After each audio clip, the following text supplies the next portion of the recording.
Mary Caraway had been told her entire life she was nothing until the Duke's piercing gaze fell on her, and in an instant, everything changed.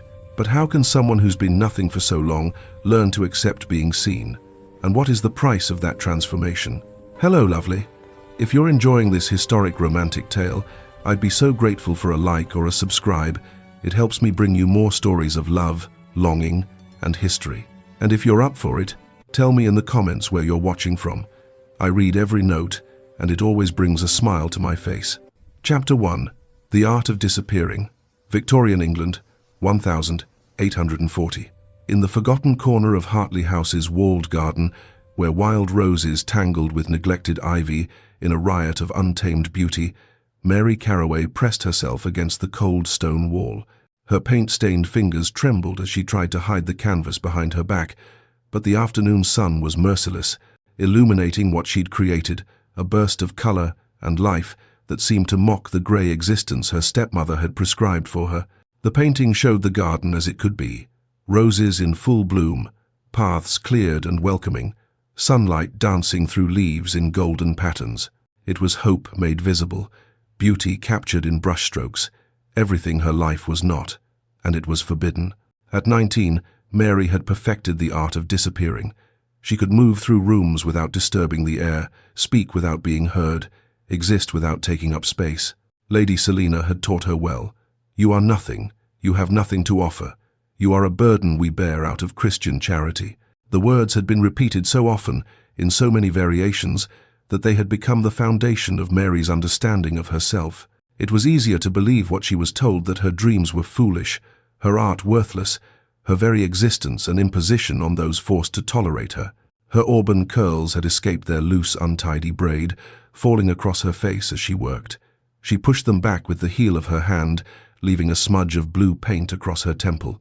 Her hazel eyes, which might have been lovely in different circumstances, carried a haunted look that came from years of learning to expect cruelty. Her frame was delicate, always had been, but there was a quiet strength in the way she held the paintbrush, as if in this one small rebellion she refused to be entirely conquered. The garden itself was a mirror of her state. Once carefully tended by her mother, it had been allowed to fall into beautiful chaos after her death. Lady Selina never came here, couldn't bear to, and that made it Mary's sanctuary, the only place she could breathe, the only place she could remember who she used to be before her father's death 3 years ago had changed everything. She was adding one final stroke of gold to capture the afternoon light when the voice cut through the garden's tranquility like a blade. What is that? Mary's heart stopped. The brush fell from her fingers, leaving a streak of gold across the grass. She spun around, canvas clutched to her chest, to find Lady Selina standing at the garden gate.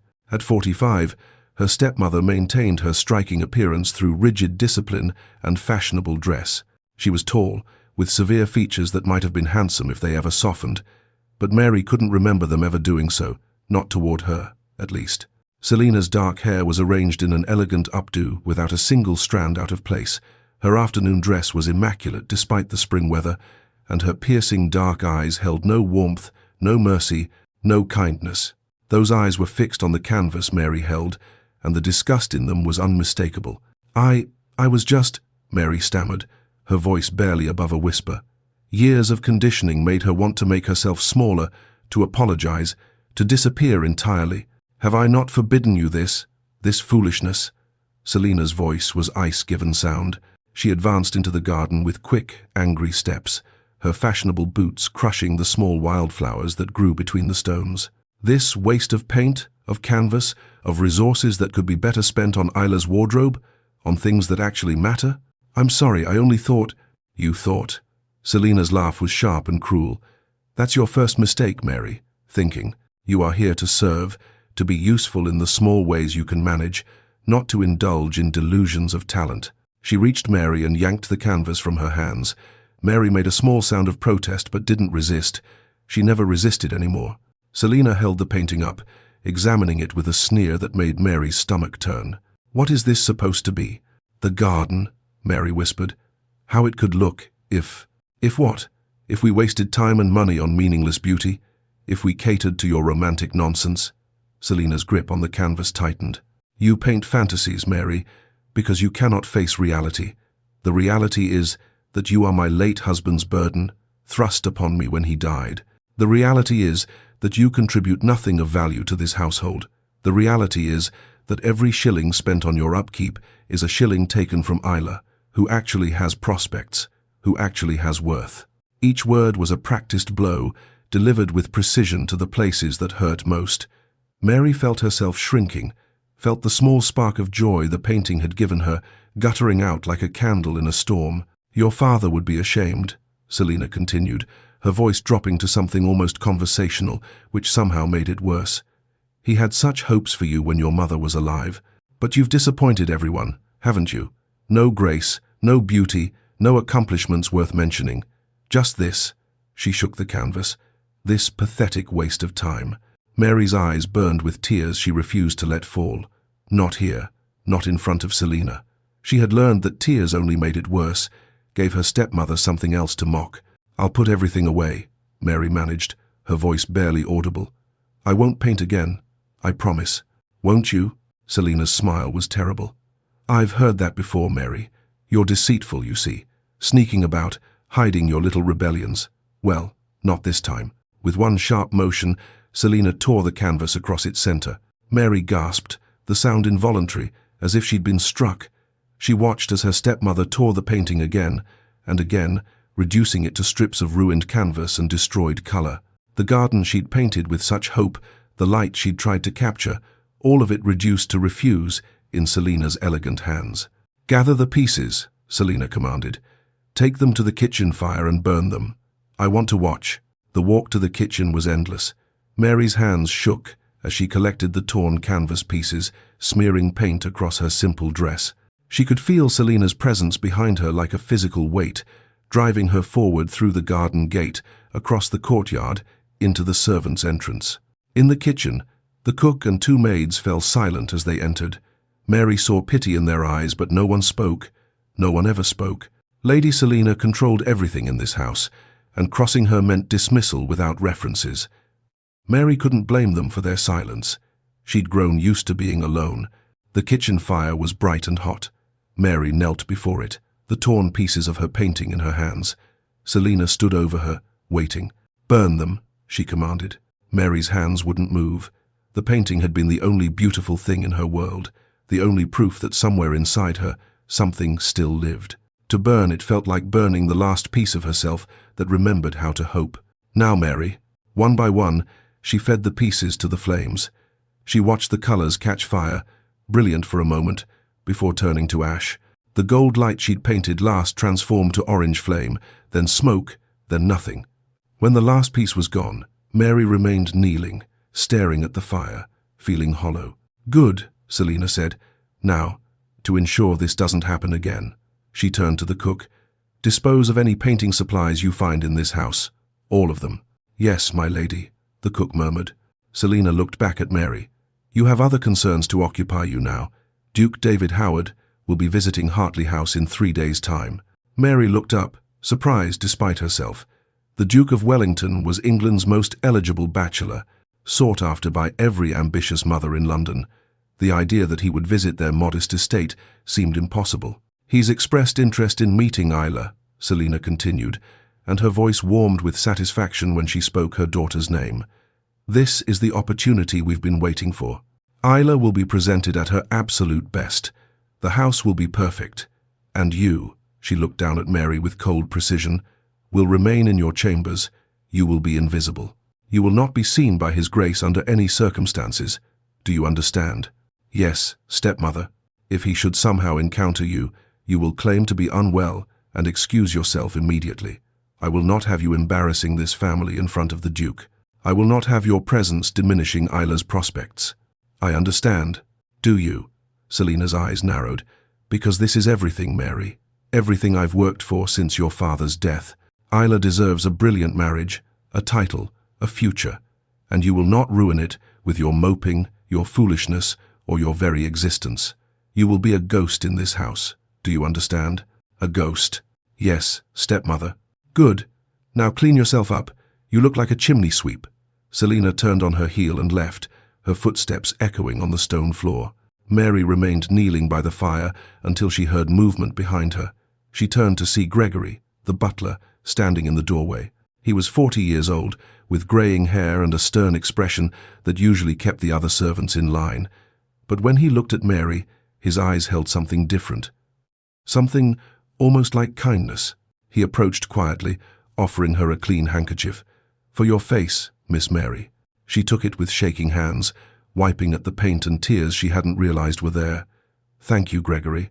Your father," he said quietly, glancing toward the door to ensure they were truly alone, "would have been proud of what you created today." Mary looked up at him, startled. "How would you know?" "Because I knew him, miss, knew him well, and I know he wanted you to paint, wanted you to pursue the gift your mother passed to you." His expression was sad. "I'm sorry I couldn't protect it." Before Mary could respond, he was gone, leaving her alone with the dying fire and the ashes of her painting. That night, in her small chamber in the east wing, far from the family rooms, far from anywhere guests might wander, Mary sat at her window, staring out at the darkened garden. Her hands still bore traces of paint beneath the nails, blue and gold and green, evidence of her crime. Evidence that for a few hours she had been something more than nothing. She shouldn't have painted. She knew the rules. She knew what happened when she forgot her place, when she dared to want something, to create something, to be something. But as she stared at her stained fingers, a small, dangerous thought whispered through her mind. What if Gregory is right? What if father would have been proud? She had a memory, faint but precious, of her father in his study. She couldn't have been more than 8 years old. He had shown her his own watercolors, landscapes he'd painted in his youth, and had said, "You have your mother's eye for beauty, Mary. Never lose that. Never let anyone convince you the world isn't worth capturing on canvas." Mary rose from her window and moved to the loose floorboard beside her bed.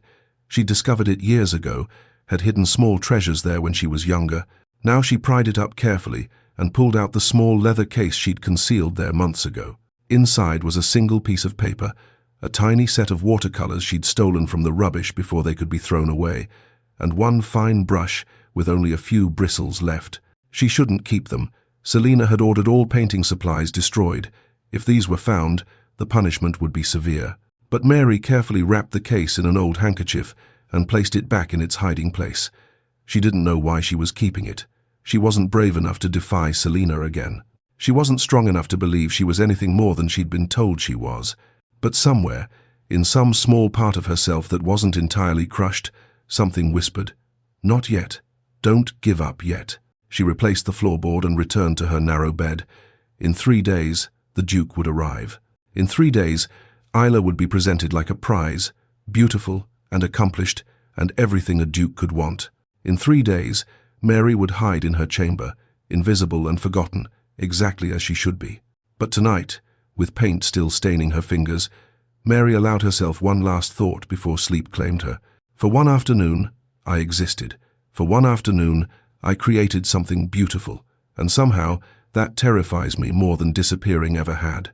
Because if she could exist for one afternoon, what did that mean about all the others? What did that say about the nothing she'd been told she was? In 3 days, everything would change. But Mary didn't know that yet. She only knew that somewhere beneath the weight of years of cruelty, something in her refused to be entirely extinguished. And that small, stubborn spark would prove more dangerous than anyone, least of all Mary herself, could possibly imagine. Chapter 2. The Duke's Arrival. 3 days had transformed Hartley House from its usual quiet order into barely contained chaos. Servants rushed through corridors with fresh linens and flowers. The cook had been working since dawn on elaborate preparations, and every surface gleamed with frantic polishing. In the midst of it all, Lady Selina orchestrated the preparations like a general commanding troops, her voice sharp and her standards impossible. In Isla's chambers, 3 maids worked to transform the already beautiful 17-year-old into something approaching perfection. Her blonde hair was being arranged in an elaborate style that had taken the lady's maid 2 hours to master. Her dress, pale blue silk that brought out her eyes, had been fitted and refitted until it displayed her figure to exact advantage. Selina stood watching, circling her daughter like a jeweler, examining a precious stone. "Remember," Selina instructed for perhaps the 20th time, "compliment his taste, but don't be obsequious. Laugh at his wit, but not too loudly. Show accomplishment, but not so much that you seem intimidating. You must be perfect, Isla, perfect in every way. "Yes, mother," Isla murmured, though her reflection in the mirror looked strained. She had barely slept, kept awake by the memory of Mary kneeling before the kitchen fire, burning her painting while their mother watched with satisfaction. Meanwhile, in the servants' quarters below stairs, Mary knelt on the cold stone floor with a rag and silver polish, her hands raw and aching. She had been given every tarnished piece of silver in the house to clean work that would normally be divided among 3 maids. Her simple dress was already stained with polish, her auburn hair fell in untidy wisps around her face, and her stomach ached with hunger. She'd been given only porridge at dawn, nothing since. "You will remain here," Selina had told her that morning, her voice cold as winter frost. "You will work, you will be useful in the only way you can be, and you will not, under any circumstances, show yourself where the Duke might see you. Do you understand?" "Yes, stepmother. If I discover you've disobeyed, if I find you've attempted to draw attention to yourself, there will be consequences far worse than anything you've experienced before." Mary had believed her. She always believed her. So she polished silver and tried not to think about the Duke arriving upstairs, tried not to wonder what it would be like to be Isla, dressed in silk, and waiting for a man who might change her entire life. Mary's life would never change. She understood that now. This was all she was, all she would ever be, invisible, useful only in the most menial ways, a burden to be hidden. The sound of carriage wheels on gravel echoed through the house just past noon. Mary heard the sudden flurry of activity, footsteps rushing, doors opening, Selina's voice calling final instructions. She bent her head lower over the silver teapot she was polishing and told herself she didn't care. She told herself it didn't matter. She almost believed it. Duke David Howard stepped from his carriage and surveyed Hartley House with the practiced eye of a man who had seen countless estates. It was handsome enough, well-maintained gardens, dignified architecture, the kind of moderately prosperous holding that suggested old money, carefully preserved. Nothing remarkable, but nothing objectionable either. Rather like this entire visit, he thought wearily. At 28, David had grown accustomed to the weight of his title. He was tall and broad-shouldered, his dark brown hair curling slightly at the edges, despite his valet's best efforts to tame it. His blue eyes were piercing, capable of freezing lesser men with a glance, though he'd been told they could warm considerably when he chose. His strong jaw was clean-shaven, his tailored coat spoke of wealth without ostentation, and he carried himself with the confidence of a man who had never doubted his place in the world. But beneath the polished exterior lay a profound weariness. Another estate visit, another carefully orchestrated introduction to another accomplished young lady, another mother's transparent machinations, another performance where everyone knew their roles, and no one spoke truth. He was so tired of performances. Lady Selina Caraway greeted him at the entrance with a curtsy so deep it bordered on theatrical. "Your Grace, what an immense honor you do our humble home. Please, come in, come in." David followed her into a drawing room that had clearly been arranged with great care. Fresh flowers in crystal vases, tea service laid out with precision, and standing beside the window in a shaft of afternoon light, clearly positioned for maximum effect, stood Miss Isla Caraway. She was beautiful, David acknowledged, genuinely so. Golden hair, striking blue eyes, a figure that her silk dress displayed to advantage. She curtsied with perfect grace, her smile practiced but not unpleasant. "Your Grace," she said, her voice musical and carefully modulated, "we're so honored by your visit." "Miss Caraway," David bowed. "The honor is mine." What followed was exactly what David had expected. Isla poured tea with elegant precision. She discussed the weather with intelligent observations. She mentioned, as if in passing, her watercolor paintings and her skill at the pianoforte. She laughed at his mild jests with exactly the right degree of amusement, not too much, not too little. She was perfect, utterly, completely perfect. And David felt absolutely nothing. He made appropriate responses, asked polite questions, played his role in the elaborate dance of courtship. But his mind wandered. His eyes drifted to the windows, to the gardens beyond, to anything that might offer relief from the suffocating predictability of it all. "The gardens at Hartley House are quite celebrated locally," Lady Selina was saying. "The roses, in particular, are exceptional this time of year." David seized the opportunity. "Might we walk through them? I confess I find gardens more enlightening than drawing rooms for understanding an estate's character." A flicker of something panic crossed Selina's face before she recovered. Of course. What a delightful idea. Isla, fetch your parasol. We'll show His Grace the grounds. The formal gardens were indeed well maintained, if conventional. Geometric beds of roses, carefully trimmed hedges, gravel paths that crunched pleasantly underfoot. Selina kept up a steady commentary about plantings and improvements, while Isla walked at David's side, her parasol shading her perfect complexion. David made appropriate sounds of interest, but privately thought he'd seen dozens of gardens just like this. There was competence here, but no passion, order without soul. They were passing along a tall hedgerow when David glimpsed movement through a gap in the greenery. He paused, looking more carefully. Beyond the formal gardens lay what appeared to be an older, wilder space, a walled garden that had been allowed to grow more freely, where roses tangled with ivy and wildflowers bloomed between stones. And there, kneeling beside a patch of wild roses, was a young woman. She was absorbed in something, completely unaware of being observed. Her auburn hair had escaped whatever arrangement it had been in and fell in curls around her face. Her dress was simple, even shabby, with paint stains visible on the fabric.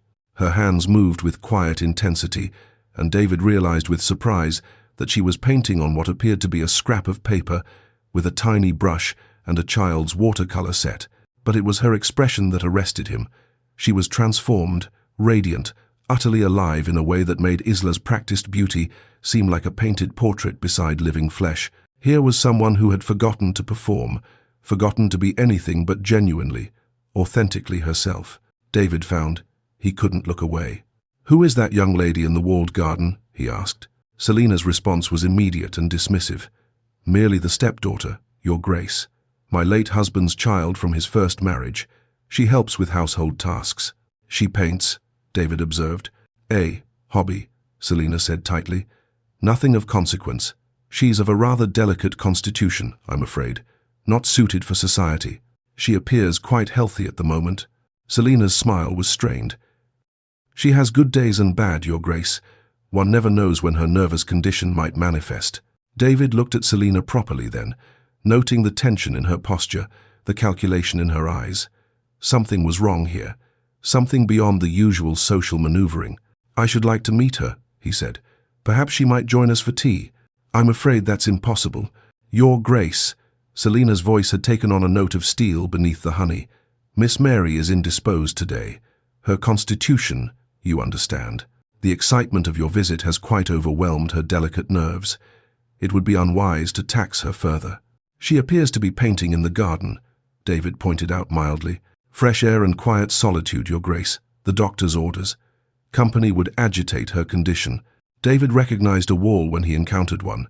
He allowed Selina to redirect his attention back to Isla, to the formal gardens, to the perfectly orchestrated tour. But his mind remained in that wild garden, with a girl whose face had lit with joy over a scrap of paper and a child's paint set. In the walled garden, Mary was carefully adding detail to a wild rose when Gregory's voice made her jump. "Miss Mary, you should return inside. The Duke is touring the gardens with your stepmother." Mary's heart hammered. She'd been so absorbed in capturing the exact shade of pink where sunlight hit the petals that she'd forgotten everything else. "Did they see me?" "I don't know, miss." Gregory's expression was troubled. "But it would be best if you weren't visible. You know how her ladyship—" "Yes." Mary quickly gathered her supplies, tucking the paper and paints into her apron pocket. "I know, but she wasn't quick enough." Selina found her in the kitchen corridor, saw the paint-stained apron, and her face went white with fury. "My chambers," she hissed. "Now." The explosion of rage that followed was worse than anything Mary had experienced before. Selina tore the painting from Mary's hands, ripped the supplies from her apron, and slapped her hard enough to leave Mary's ears ringing. "You deliberate, scheming little wretch." Selina's voice shook with fury. "I gave you explicit instructions. I told you to remain out of sight. But you couldn't help yourself, could you? You had to try to draw attention, to make yourself visible, to ruin everything I've worked for." "I didn't know anyone would see," Mary gasped, her cheek burning. "I was just trying to seduce the Duke's attention away from Isla. Don't think I don't see your scheme, Mary. Don't think I don't understand what you're attempting. I wasn't—" "Silence." Selina grabbed Mary's arm, her nails digging in hard enough to bruise. "You will go to your chamber. You will remain there, locked in, For the duration of the Duke's visit, you will receive bread and water, nothing more. And if I hear so much as a footstep from you, if you make a single sound that might remind anyone of your existence, I will send you away from this house forever. Do you understand me?" "Yes, stepmother," Mary whispered. "You are nothing, Mary. Nothing. You embarrass this family with your very existence. The Duke must never see you again." In her small chamber, with the lock clicking ominously behind her, Mary sank onto her narrow bed and touched her throbbing cheek. Through her thin door, she could hear the sounds of the house continuing its preparations, could hear Isla's light footsteps in the corridor, could hear Selina's voice commanding servants. She pulled the torn scrap of her painting from her pocket. Selina had ripped it, but not completely destroyed it. Half a wild rose remained, painted in the moment before Gregory had warned her. Mary traced the painted petals with one finger, remembering how it had felt to create something beautiful. For those few minutes in the garden, she had forgotten to be nothing. She had simply been, and somewhere in this house, a Duke with piercing blue eyes was wondering who she was. In the guest chambers, David stood at the window, unable to shake the image of the girl in the garden. He'd gone through the motions of tea, had listened to Isla play the pianoforte with competent precision, had made appropriate sounds of admiration. But his mind kept returning to that glimpse of authentic joy, of genuine passion, of a woman who had forgotten to perform. Merely the stepdaughter, of no consequence. Lady Selina's words rang hollow. A young woman who could find such joy in creation, who could transform in that way, was not inconsequential. And the speed with which Selina had dismissed her, the obvious lie about her health, the careful redirection, all of it suggested something more than simple social maneuvering. David made his decision. "Lord Pemberton," he said to his secretary, "send word to Hartley House that I'll be extending my visit. Business in the area requires my attention for at least a week." "Business, Your Grace?"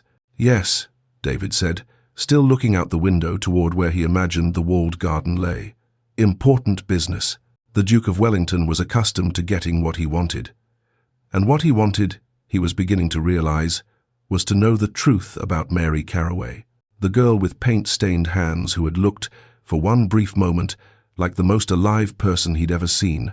The girl Lady Selina was so desperate to hide, the girl described as of no consequence, who had, in the space of a single glimpse, become the most consequential thing in the world.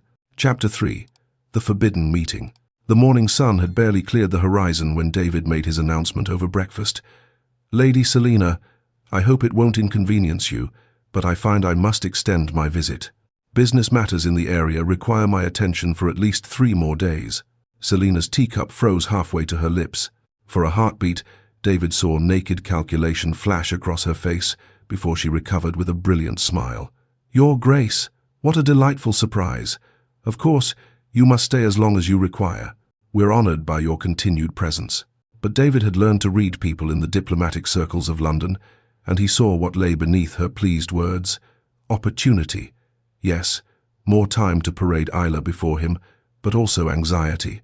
More time meant more chances for whatever she was hiding to be discovered. "Isla will be so pleased," Selina continued, reaching across to squeeze her daughter's hand. "Won't you, dear?" "Of course, Mother." Isla's smile was perfect, but David caught something in her eyes. Discomfort? Doubt? It vanished too quickly for him to be certain. After breakfast, David noticed the change immediately. Servants who had previously moved freely through the house now walked with hunched shoulders and furtive glances. The cheerful cook who had hummed while arranging breakfast fell silent when Selina passed. And somewhere in this house, he knew, Mary Carraway was being kept even more carefully hidden. The thought made his jaw tighten. David had always been patient when pursuing information. In Vienna, during delicate negotiations, he'd learned that indirect questions often yielded more than direct confrontation. So he began, carefully, casually, asking servants about the house's history as he wandered its corridors. "The late Mr. Carraway, he was fond of art, I understand." "Yes, Your Grace," a young maid answered nervously. "Very fond, sir. He painted himself." "He did. Did he teach his children?" The maid's eyes darted toward the stairs where Selina's voice could be heard.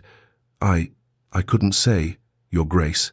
But her fear told him everything. Gregory, the butler, proved more interesting. David caught him watching not with a servant's deference, but with the careful assessment of a man weighing another's character. When their eyes met, something passed between them. An understanding, perhaps, or a challenge. Gregory, David said quietly when they were alone in the library, how long have you served this household? 20 years, Your Grace. I came when the first Mrs. Carraway was still alive. You knew Miss Mary as a child then. A pause. I did, Your Grace. And what sort of child was she? Gregory's stern expression softened almost imperceptibly. Bright, Your Grace, full of life and questions. She had her mother's gift for seeing beauty in everything. Mr. Carraway doted on her. Had? David emphasized the past tense. Things change, Your Grace. Gregory's eyes held David steadily. Not always for the better. It was as close to an accusation as a servant could make about his employer. David understood he'd found an ally. That afternoon, pleading the need for fresh air after another tedious conversation about Isla's watercolors, competent but utterly lifeless, David excused himself for a solitary walk. His feet carried him inevitably toward the walled garden. It was wilder than the formal grounds, more honest somehow. Roses bloomed in chaotic profusion, and the overgrown paths spoke of neglect. But there was beauty here that the manicured gardens lacked the beauty of nature, allowed to express itself. Behind a particularly overgrown section of roses, David discovered a small wooden shed. Its door hung slightly ajar, as if inviting exploration. He glanced back toward the house, no one watching, and slipped inside. The dim interior smelled of old wood and turpentine. As his eyes adjusted, David's breath caught. Canvases were stacked against every wall, dozens of them, perhaps more. He pulled one forward into the light from the doorway and found himself staring at Hartley House as he'd never seen it, transformed by an artist's vision into something luminous, alive with possibility. The windows glowed with warmth, the gardens bloomed with impossible color, and the entire scene seemed to pulse with hope. He examined another, a portrait of a man, Mary's father, surely captured with such love and detail that David could see the kindness in his eyes, the slight sadness around his mouth. This was not the work of an amateur dabbling in hobby painting. This was genuine talent, raw and powerful. A landscape showed the walled garden at sunset, light streaming through the roses in shafts of gold. Another depicted the view from what must be Mary's window, bare and simple, but rendered with such honesty that David felt the loneliness of it in his chest. These paintings revealed a soul yearning for beauty, for freedom, for connection, and they were hidden here, forbidden, as if their very existence was shameful. Your Grace. David turned to find Gregory standing in the doorway, his expression carefully neutral. These belong to Miss Mary, the butler said quietly. Her ladyship doesn't know I've kept them.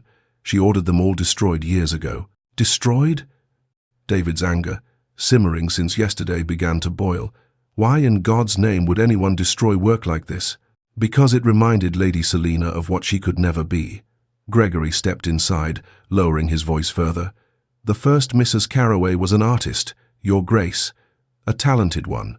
Mr. Carraway loved her deeply. Some say he never fully recovered from her death. When he remarried, Lady Selina tried to take her place, but he gestured at the paintings. Miss Mary inherited her mother's gift. Every brushstroke reminded Lady Selina that she was second choice, that she was loved less. So she punishes the child for the mother's crime of being loved? Cruelty has its own logic, Your Grace. David carefully returned the painting to its place. Mr. Carraway, what were his wishes for Mary's education? He left explicit instructions, Your Grace. Mary was to study art, to have proper training, to pursue her gift. He left funds specifically designated for it. Gregory's jaw tightened. Lady Selina burned those documents, but I kept copies. Letters, his journal, everything I could preserve. I've been waiting for the right person to what? Help her? To see the truth, Your Grace. To care enough to act. David met the butler's eyes. I see it, and I will act. An hour later, Gregory found Mary in the kitchen where she'd been scrubbing pots since dawn. Her hands were raw, her dress soaked with dishwater, her face hollow with hunger and exhaustion. Miss Mary, Gregory said quietly, I need you to gather herbs from the walled garden, chamomile and lavender. The cook requires them for tonight's dinner. Mary's eyes widened with fear. But I'm not supposed to leave the kitchen, Lady Selina said. Her ladyship has gone to the village with Miss Isla. They won't return for an hour at least. Gregory's expression softened. Go, child. Take your paints with you. You have time. Gregory, if she finds out, then I'll bear the consequences. But you deserve 1 hour of freedom, Miss Mary. 1 hour to breathe. Mary's hands trembled as she retrieved the tiny paint set hidden in her apron pocket. She knew this was dangerous, knew the punishment would be severe if she was caught. But Gregory's kindness, rare and precious, made refusal impossible. The walled garden wrapped around her like an embrace. Mary knelt beside the wild roses, found a scrap of paper in her pocket, and began to paint with hands that shook from more than just hunger. The afternoon sun was warm on her back, and for these stolen minutes, she could pretend she was still the girl her father had believed her to be. She was so absorbed that she didn't hear footsteps on the path. "Please don't go." Mary's head snapped up. The Duke stood a few feet away, his expression gentle but intense. Her heart hammered. She should flee. She should hide. Lady Selina's words echoed in her mind. "You are nothing. You embarrass this family. I've been hoping to meet you properly," David continued, his voice carefully calm, as if speaking to a frightened animal. "I'm David Howard, and you're Mary Carraway." Mary scrambled to her feet, the paper and paints falling from her lap. She couldn't meet his eyes. "Your Grace, I shouldn't be here. I'm supposed to be gathering herbs for the cook." "Yes, I know." A hint of amusement touched his voice. Gregory mentioned it, rather pointedly, in fact. Gregory? Understanding dawned, and with it, fresh terror. "Oh no, if Lady Selina discovers he helped me, then we'll make sure she doesn't discover it." David gestured to the stone bench nearby. "Please, sit. I'd like to talk with you, if you'll permit it." Mary remained standing, every instinct screaming at her to run. But something in his eyes, genuine interest, not pity or curiosity, held her frozen. "I don't understand, Your Grace. Why would you want to speak with me?" "Because yesterday, I saw a young woman transformed by creative passion. Today, I found paintings that reveal remarkable talent, and I'd like to understand why someone with such gifts has been described to me as of no consequence." His words struck something deep inside her. Mary's throat tightened. "Because I am of no consequence. Lady Selina is right. I have nothing to offer, no accomplishments worth." "I've seen your work, Mary." David's interruption was gentle but firm. "That's not the creation of someone with nothing to offer." Mary finally looked up at him, and the genuine belief in his face made her breath catch. No one had looked at her that way since her father died. No one had seen her as anything more than a burden in years. "Would you show me what you see?" David asked, gesturing to the garden around them. "When you look at this place, what do you see?" "I don't understand. The colors, the light, the way you would capture it if you were painting. I saw your work in the shed. The way you see the world is extraordinary. I'd like to understand it." No one had ever asked her opinion on anything. No one had cared what she thought, what she saw, what she felt. The question itself was so foreign that Mary couldn't immediately process it. She looked at the roses, at the way afternoon sun caught their petals, transforming them from simple flowers into something luminous. Despite herself, despite her fear, words began to flow. "The light is different at this time of day, more golden, warm. It makes the pink roses look like they're lit from within, and the shadows, they're not black, they're blue and purple and green all mixed together. Most people paint shadows as empty spaces, but they're full of color if you look carefully." As she spoke, something shifted. She forgot for a moment to be afraid, forgot to feel worthless, forgot everything except the joy of describing what she saw. Her hands moved as she talked, sketching the shapes in the air, and her face, David noted with satisfaction, transformed the way it had when he'd first glimpsed her. "That's remarkable," he said quietly. "The way you see." Mary's words stopped abruptly. The mask fell back into place. "I shouldn't have said so much. Forgive me, Your Grace. I was Mary." She flinched at his sharp voice. Selina stood at the garden gate, her face white with fury, barely contained beneath a veneer of concern. "What are you doing out of your chamber? You were meant to be resting."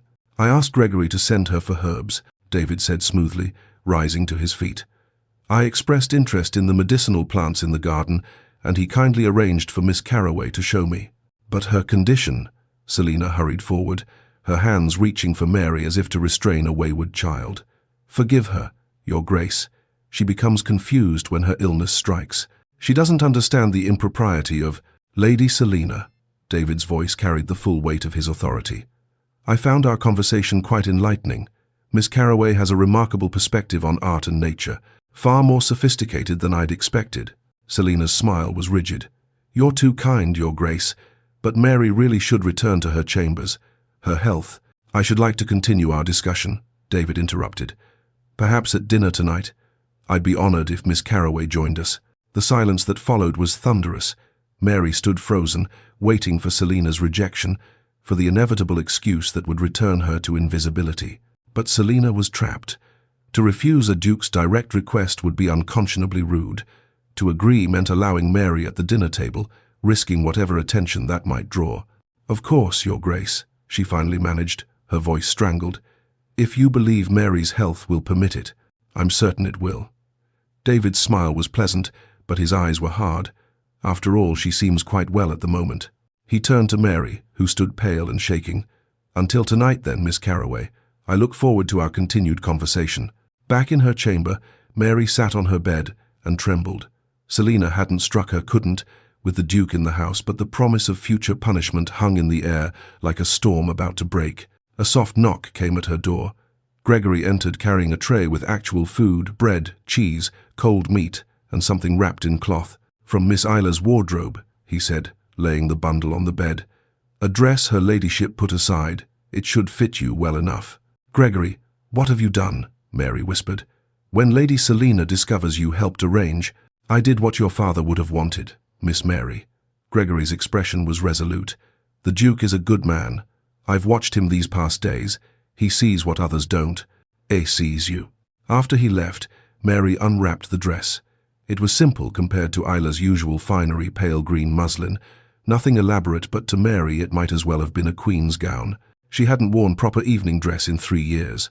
She stood before her small mirror as the afternoon light faded, hardly recognizing the young woman staring back. In the dress, with her hair arranged as best she could manage, she looked almost like the girl she used to be, the girl her father had loved, the girl who had believed she might have value. The Duke sees something in me, she thought, hope and terror warring in her chest. But what if Lady Selina is right? What if I am nothing, and he simply hasn't realized it yet? Down the corridor, in Isla's chambers, the younger girl sat at her window watching the walled garden. She'd seen the entire encounter, her mother's fury, the Duke's protection of Mary, the way her half-sister had briefly come alive while talking about art. All her life, Isla had been told she was the beautiful one, the accomplished one, the daughter worthy of pride. Mary was nothing a burden, an embarrassment, someone to be hidden, but the Duke, the most eligible man in England, had looked at Mary with genuine interest, had requested her presence at dinner, had protected her from their mother's wrath. What did that mean about everything Isla had been taught? For the first time in her 17 years, Isla began to question. In the guest chambers, David stood at his window, staring toward the garden, fury and determination coursing through his veins. He'd witnessed cruelty before the ton was full of it, masked behind propriety and social graces. But this was systematic psychological destruction. A young woman of remarkable talent, convinced she was worthless. A gift deliberately crushed. Years of abuse disguised as concern for delicate health, and tonight he would begin to dismantle it. As evening fell, Mary stood before her mirror one final time. Her hands shook as she touched the dress, as she tried to smooth her hair, as she prepared to be seen. Tonight, she would sit at her stepmother's table. Tonight, she would be visible to the Duke, to society, to the world that had been denied her. And Mary didn't know if that was salvation or destruction. She only knew that, for the first time in 3 years, someone had asked her opinion, had valued her perspective, had seen her as something more than nothing. That terrified her more than any punishment Selina could devise. Because if the Duke was wrong, if she truly was worthless, then this brief glimpse of being seen would make her return to invisibility unbearable. But if he was right, Mary didn't dare finish that thought. She descended the stairs toward dinner, toward whatever fate awaited, with Gregory's words echoing in her mind. Your father would be so proud. Chapter 4. The Dinner of Revelations. Selina had spent the afternoon orchestrating her revenge with the precision of a general planning battle. If the Duke insisted on Mary's presence at dinner, then dinner would become the stage for Mary's complete humiliation. By evening's end, His Grace would see exactly what Selina had always known, that Mary Carroway was nothing, and any interest in her was misplaced charity. The dining room glittered with crystal and silver. Selina had invited the Pembrokes' old money, sharp tongues, impeccable social standing, and the Hastings, whose wife was known for her cutting observations about young ladies' deficiencies. 8 guests in total, enough to make the evening feel like an event, enough to witness Mary's failure. The seating arrangement was Selina's masterpiece. The Duke at the head of the table, naturally, with Isla to his right in a position of honor. Mary was placed at the far end, squeezed between Mrs. Hastings and Colonel Pembroke, both of whom Selina had carefully primed with concerned whispers about Mary's delicate nerves and unfortunate tendencies toward confusion. "We must be patient with her," Selina had confided. "The poor girl has never quite recovered from her father's death. So fragile, you understand." Everything was perfect. Everything was controlled. And then Mary entered the dining room. The green muslin dress was simple compared to the elaborate gowns of the other ladies, but it fit Mary's slender frame beautifully, bringing out the unusual hazel of her eyes. Gregory had helped her arrange her auburn hair in a style that was modest but elegant, and the overall effect was of understated grace. The conversations around the table faltered. Heads turned. "Good heavens, Selina," Mrs. Pembroke said, her eyebrows raised.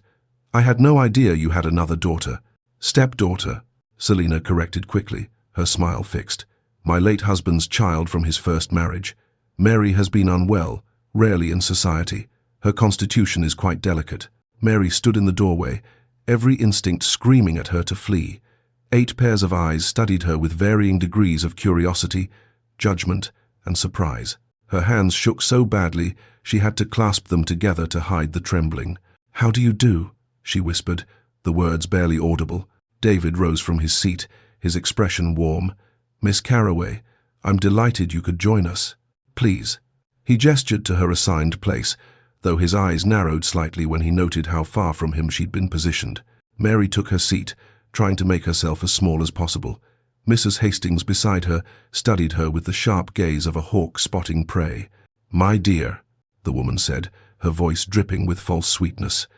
"Lady Selina tells us you've been quite unwell. How brave of you to attempt dinner. Are you certain you're strong enough?"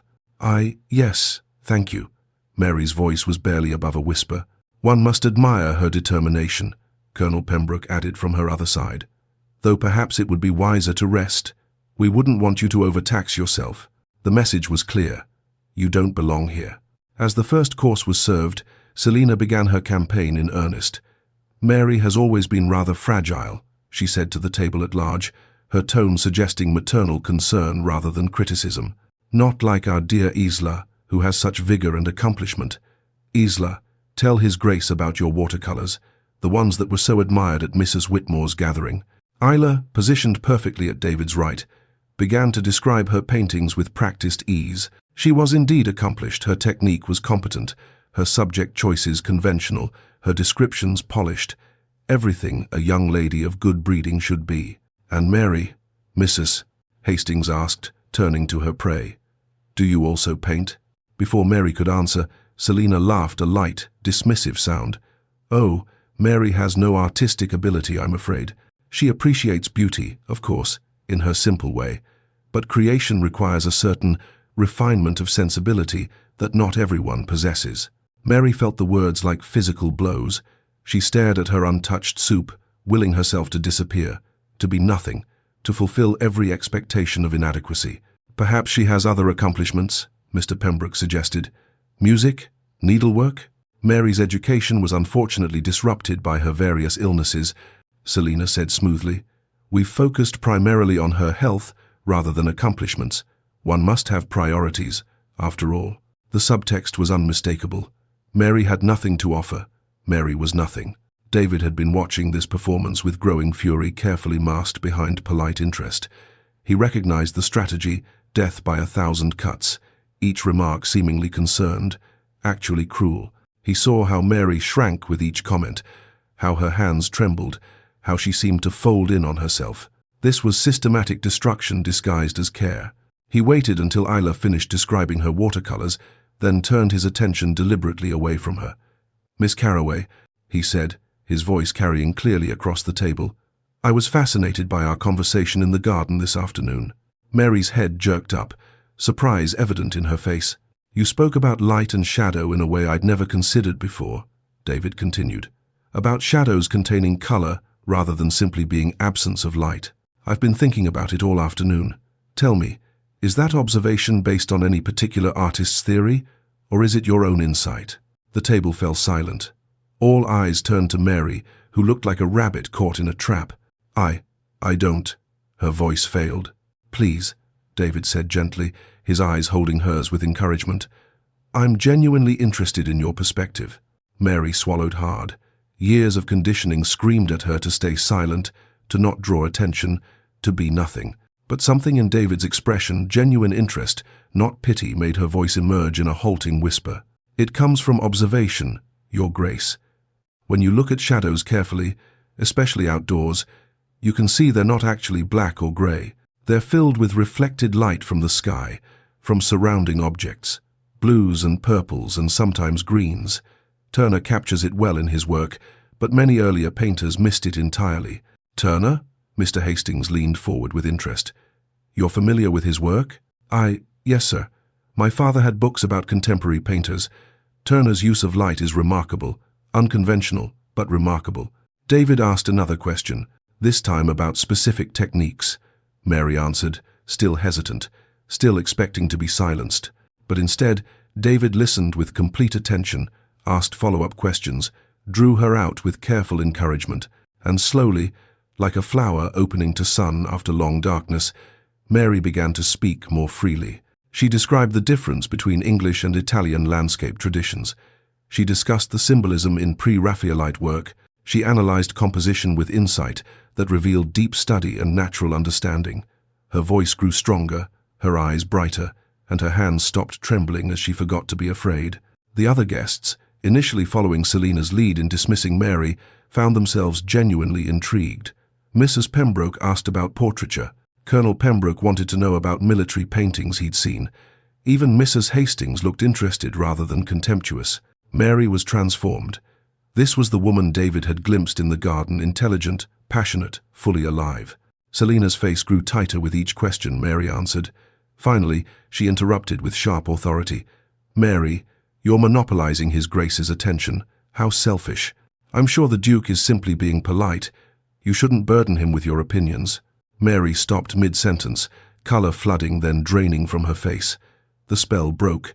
She was nothing again. She had overstepped. She had embarrassed everyone.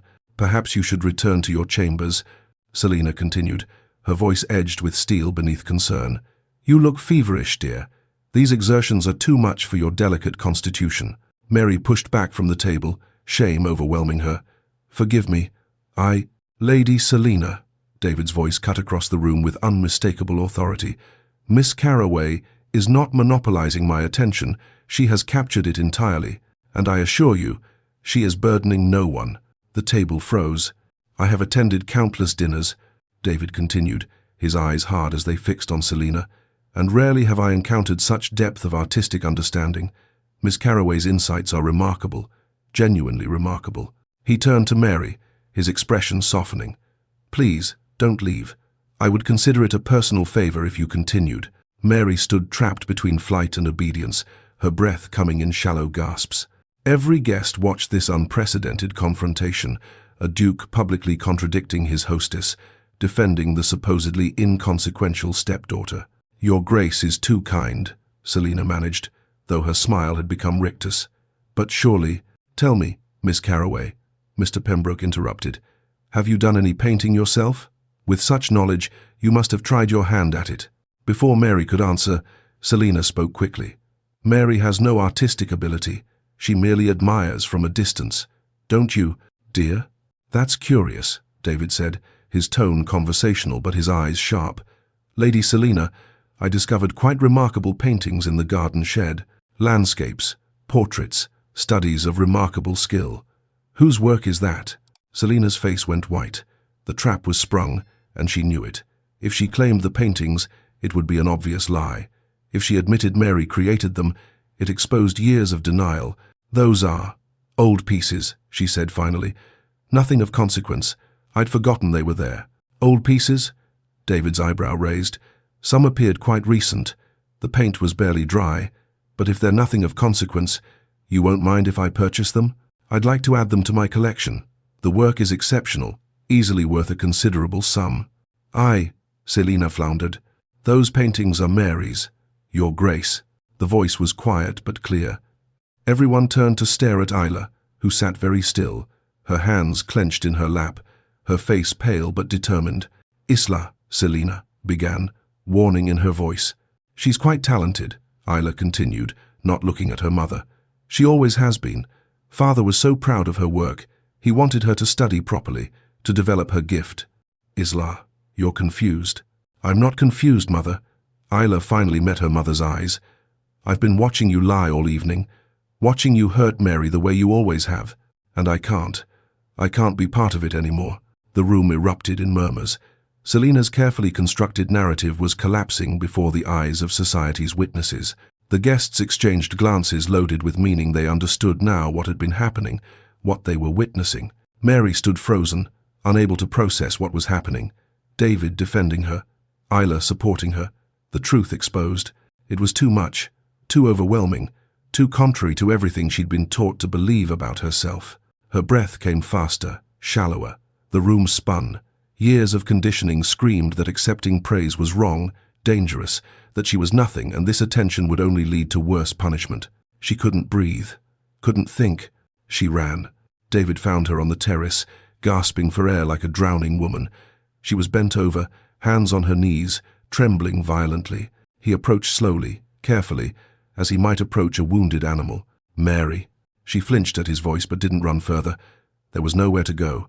Can you breathe? He asked gently. Look at me. Breathe with me. In and out. Slowly, following his steady rhythm, Mary's breathing calmed. But when she finally straightened and looked at him, her eyes were wild with confusion and pain. Why are you doing this? She whispered. Why are you saying these things? Why are you lying? Lying? David's voice was gentle but firm. Mary, I haven't lied once tonight. You said I was remarkable, that my insights were valuable, that my paintings were exceptional, but I'm not. I'm nothing. Everyone knows that. Lady Selina knows it. She's told me for years. She must be right. She must be. Mary, David took a careful step closer. Why do you believe you are nothing? Because I am. The words came out desperate, pleading, as if she needed him to understand. Because everyone says so. Because I must be. Because if I'm not nothing, then all these years of... Her voice broke. It hurts less to believe I'm nothing. Do you understand? It hurts less. David felt fury and heartbreak war in his chest. Everyone is wrong, he said quietly but with absolute conviction, and I intend to prove it. They returned to the dining room eventually, though Mary felt as if she were floating outside her own body. The guests stared with varying expressions of sympathy, curiosity, and embarrassment. Selina sat rigid, her face a mask of barely controlled rage. Isla watched with tears in her eyes. David helped Mary to her seat, his hand briefly touching her shoulder in support, before returning to his place at the head of the table. Ladies and gentlemen, he said, his voice carrying the authority that had commanded diplomatic negotiations across Europe, I find that I must extend my stay at Hartley House indefinitely. Business matters require my continued presence in the area. Selina's teacup rattled against its saucer. And, David continued, his eyes finding Mary's across the table, I hope to continue my acquaintance with Miss Carraway. Her company is enlightening. In fact, I believe she may be the most genuinely interesting person I've encountered in years. The declaration hung in the air, unmistakable in its meaning. The Duke of Wellington, England's most eligible bachelor, had publicly expressed interest in the inconsequential stepdaughter. Selina's smile could have curdled milk, but she couldn't object without revealing the cruelty everyone now suspected. Of course, Your Grace, we're honored by your continued presence, and naturally, Mary is available for conversation, as you wish. The words tasted like poison, but she had no choice. As the dinner finally, mercifully ended, three women found themselves in very different states of mind. Selina calculated revenge with cold precision. This duke had humiliated her, exposed her carefully constructed narrative, elevated Mary in ways that threatened everything. He wouldn't win. She would find a way to destroy this before it destroyed her plans for Isla, for herself, for everything she'd worked toward. Isla sat in her chamber, staring at her reflection and questioning every truth she'd been taught. If her mother had lied about Mary being worthless, what else had been lies? The casual cruelties she'd witnessed and ignored, the systematic exclusion, the years of psychological abuse disguised as concern. She'd been part of it all. And tonight, she'd finally chosen differently. And Mary stood at her window, watching stars appear in the darkening sky, caught between terror and desperate, fragile hope. The Duke saw something in her. He claimed she was remarkable. Isla had defended her. Everything she'd believed about herself for 3 years was being challenged, and she didn't know if that was salvation or simply a more cruel form of destruction. Because if they were right, if she truly had worth, then she'd wasted years believing lies, had let herself be erased without fighting back, had accepted cruelty as deserved. But if they were wrong, if Selina's assessment was correct, then this brief glimpse of being seen would make her return to nothing unbearable. Mary touched the window pane, her paint-stained fingers leaving marks on the glass. Tomorrow would bring consequences. Selina's rage would be terrible. The price for tonight's defiance would be high. But for this one evening, someone had called her remarkable. Someone had chosen her. And Mary didn't know if that was the beginning of everything or the end, only that she was standing on a precipice, and the next step would either be flight or falling. She only knew that the Duke's words echoed in her mind with dangerous persistence. Everyone is wrong, and I intend to prove it. What terrified her most was that a small, stubborn part of her, the part that had hidden paintings under floorboards, that had stolen moments in the garden, that had refused to be entirely extinguished, wanted desperately to believe him. Chapter 5. The Unraveling. The morning after the dinner party dawned grey and cold, matching the storm that had been building in Selina's chest throughout the sleepless night. She waited until the house was quiet, until the servants were occupied with breakfast preparations, until there were no witnesses. Then she descended on Mary's chamber like a fury from Greek mythology. Mary was still in her nightdress, having barely slept, when her door crashed open. She had time only to turn before Selina's hand connected with her face, a sharp, vicious slap that sent her stumbling backward.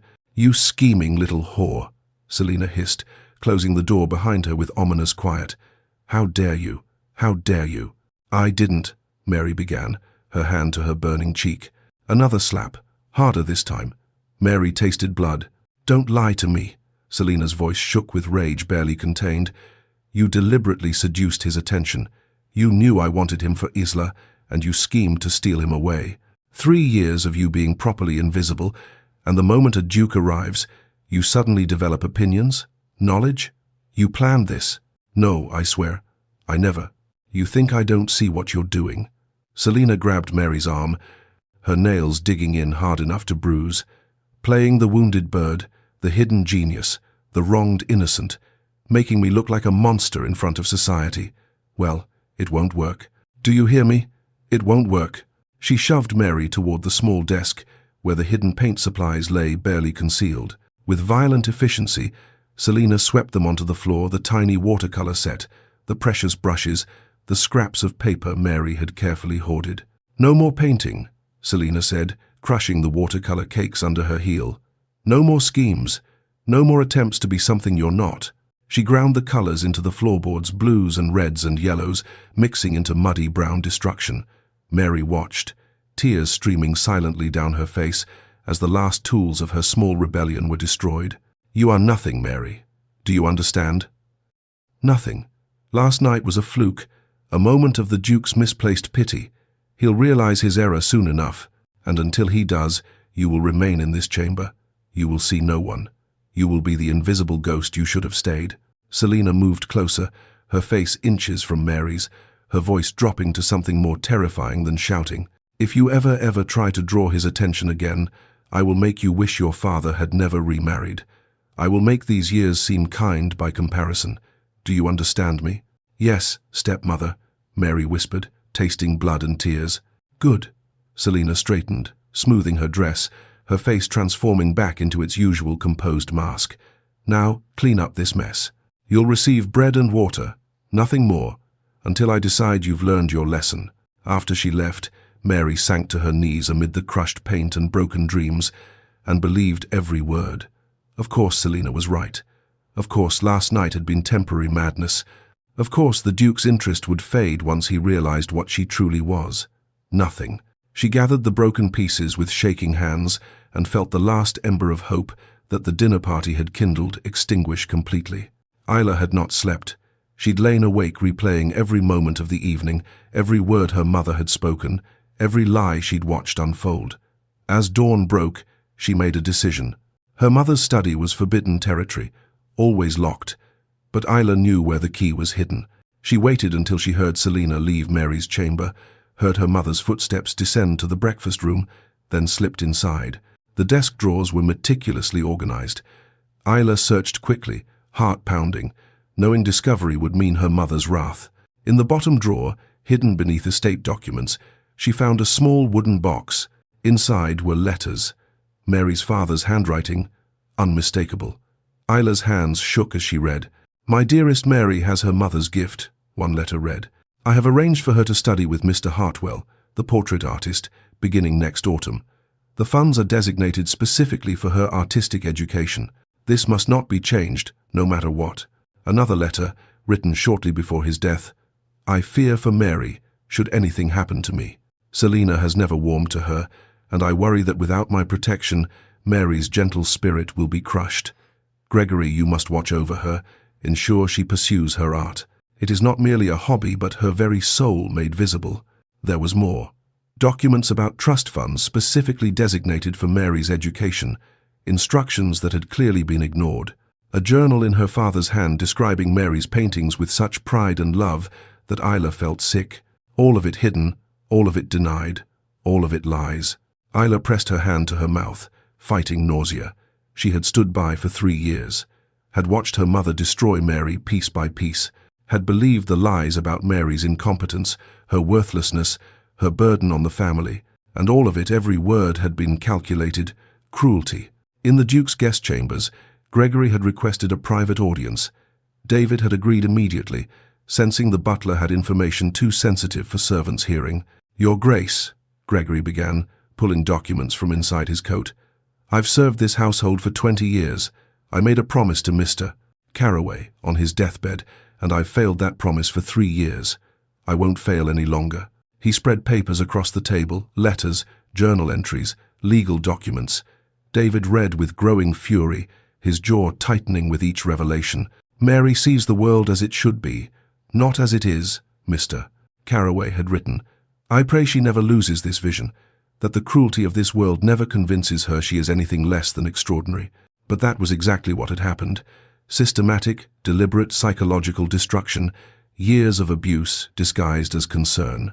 A gift buried, a spirit crushed, a young woman convinced of her own worthlessness through relentless cruelty. "Why didn't you act before now?" David asked, his voice hard. Gregory's face showed his shame. "I had no power, Your Grace, no authority. Lady Selina controls everything in this house. The other servants know the truth, but we're helpless. Jobs are scarce, references are everything. We whisper our sympathies to Miss Mary, but we cannot protect her." He met David's eyes. "But you can." "Yes," David said quietly, fury crystallizing into determination. "I can." This was no longer merely attraction to an interesting woman. This was a moral imperative. He would not allow this abuse to continue one day longer. While David and Gregory conferred, Selina was implementing her own counter-strategy.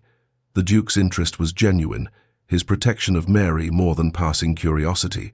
He was a threat to everything. She needed Mary gone, permanently. Dr. Thornbury arrived precisely at 10 o'clock, summoned by urgent message. He was a man in his 50s, competent enough but plagued by gambling debts. Debts that Selina knew about. Debts that gave her leverage. "Miss Carraway has suffered a severe decline," Selina explained in her private sitting room. "Delusions, violent outbursts, complete disconnection from reality. I fear for her safety and the safety of others." "I see," Dr. Thornbury said carefully. "And you wish me to examine her?" "I wish you to certify that she requires immediate institutionalization, for her own protection, naturally. There's an excellent facility in Northumberland, very discreet, very secure. She'll receive the best care.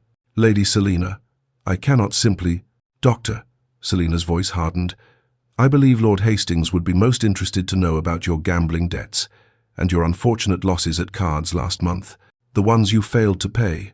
The threat hung in the air. Dr. Thornbury swallowed hard. When would you like me to examine her? This afternoon. The Duke is distracted with estate business. By evening, Mary will be en route to Northumberland, and this unfortunate episode will be resolved. Mary had spent the morning in a fog of despair. The broken paints on the floor seemed to mock her. Every positive thought from the previous evening had been crushed beneath Selina's fury and the weight of renewed conviction in her own worthlessness. By noon, she'd made her decision. She couldn't keep causing trouble, couldn't keep disrupting the household. Better to disappear entirely than to continue being a burden. She found paper plain, unpainted, and wrote carefully, "Dear Gregory, I have imposed on your kindness long enough. I am requesting placement as a governess in a distant household, anywhere that requires my services. I apologize for being such a burden these many years. Please convey my apologies to His Grace for any impropriety I displayed. I understand now that I overstepped terribly. Please don't think ill of me for leaving. It's better this way. With gratitude for your patience, Mary." She folded the letter, placed it on her desk, and sat down to wait for whatever came next. Freedom through disappearance. Peace through erasure. It was what she deserved. Midnight found Gregory making his final rounds when he noticed light beneath the kitchen door. Inside, he found Mary sitting at the table, her letter of departure before her, tears streaming silently down her face. "Miss Mary," he said gently, "what's this?" "I'm leaving, Gregory. It's for the best. I only caused trouble. Lady Selina is right. I should never have presumed to be anything more than nothing." "Stop!" Gregory's voice was sharp. He crossed to her, pulling a leather-bound journal from his coat. "I have something you must see. Should have shown you years ago." He opened to a marked page, placed it before her. "Read your father's words." Through blurred tears, Mary read, "My daughter has a gift that terrifies me with its beauty. She sees the world as it should be, not as it is. I pray she never loses this vision, that the cruelty of this world never convinces her she is anything less than extraordinary." A sound escaped her, something between a sob and a gasp. "Father wrote that? 3 months before he died. He knew your gift, Mary. He cherished it. He made provisions for you to study, to grow, to become the artist you were meant to be." Gregory's voice softened. "Lady Selina destroyed those provisions, but she cannot destroy the truth. You are not nothing. You never were." Mary clutched the journal, reading the passage again and again. Grief overwhelming her. Grief for her father, for the lost years, for the person she might have been if cruelty hadn't convinced her she was worthless. "I miss him," she whispered. "I miss believing I could be something." "You can still believe it." The new voice made Mary's head snap up. Isla stood in the kitchen doorway, her own eyes red from crying, arms full of papers. "I found these in Mother's study," Isla said, approaching slowly. "Letters from Father, documents about your education, everything she hid from you, from us." She spread them on the table, proof of everything Selina had destroyed, evidence of every lie. "I'm so sorry, Mary," Isla's voice broke. "I stood by. I watched her hurt you. I believed her lies about you being worthless when all along." She couldn't finish. Mary stared at the documents, at the sister who had always been the preferred one, unable to process this shift in reality. "Why now?" Mary asked. "Why do you suddenly care?" "Because I watched the Duke see you last night. Really see you. And I realized if a stranger could see your worth in one conversation, what does that say about me? About all of us who've known you for years and believed Mother's lies?" Isla wiped her eyes. "I won't be part of it anymore. I won't let her do this to you." Morning brought David's arrival earlier than expected. He'd spent the night reading Mr. Carraway's journal, rage building with each page, determination hardening into steel. "I wish to see Miss Carraway," he informed the butler, who answered, not Gregory, who was with Mary. "I'm afraid Miss Carraway is unwell, Your Grace," Lady Selina says. "I will see her now, or I will know precisely why not." David's voice carried the authority of a man accustomed to commanding armies and negotiating treaties. "Fetch Lady Selina immediately." Selina appeared, her smile strained. "Your Grace, Mary has had a severe episode. Dr. Thornbury is examining her now. I'm afraid she's quite unstable." "I will see her," David repeated, his eyes hard. Now, he found Mary in her chamber, hollow-eyed and pale, bruises visible on her arms and a cut on her lip. Dr. Thornbury stood nearby with his medical bag, looking uncomfortable. "What happened to her?" David demanded. "She fell," Selina said quickly. In her confusion, she fell repeatedly? With such precision? David's voice was ice. He turned to the doctor. Your diagnosis? Severe melancholia, Dr. Thornbury said, avoiding Mary's eyes. Nervous disorder. She requires immediate institutionalization for her own safety. Based on what examination? I observed her condition. You observed bruises that appear to be from physical assault, David said flatly. How convenient for Lady Selina that your diagnosis requires Mary's immediate removal from the household. Your Grace, I assure you. I have my own physician, Dr. Hartley, expert in nervous disorders. I'll have him provide a second opinion. Selina's face went white. That's unnecessary. I insist. David's smile was cold. Unless you'd prefer I investigate how Dr. Thornbury's gambling debts to Lord Hastings were mysteriously paid last month, just after another of his convenient diagnoses. The threat hung in the air, unmistakable. What followed was a standoff. Selina claimed guardian rights, maternal concern, protection of Mary's well-being. David wielded social pressure, threat of investigation, the power of his title.